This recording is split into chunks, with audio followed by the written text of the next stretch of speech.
President Tshisekedi talks so much about peace, development, and promoting cultures and civilizational dialogue. Actually, China has its own solutions to them, officially known as the Global Security Initiative, Global Development Initiative, and recently Global Civilizations Initiative proposed by President Xi.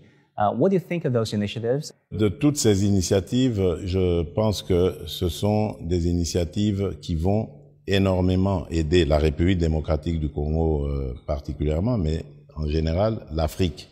Nous sommes confrontés à des défis sécuritaires. J'ai parlé de mon pays, mais il n'y a pas que mon pays. Presque toute l'Afrique est parsemée dans ces sous-régions de conflits qui freinent le développement, puisque ça aussi c'est une initiative que j'ai trouvée très intéressante du président Xi Jinping.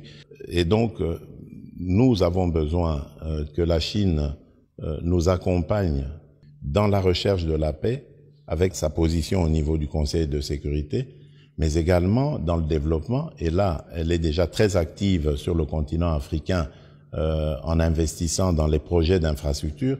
Il n'y a pas de développement sans infrastructure. Et donc, ce sont des initiatives qui ne sont qu'à encourager. Le but ici étant d'aller dans des partenariats gagnant-gagnant, la Chine venant investir pour évidemment en tirer profit, et l'Afrique aussi devrait en sortir satisfaite, d'autant plus que nous sommes aujourd'hui en Afrique en train de vivre la réalité de la zone de libre-échange continentale. Et donc si cela se passe très très bien, l'Afrique va devenir le plus important marché commercial du monde, avec plus de 2 milliards d'individus.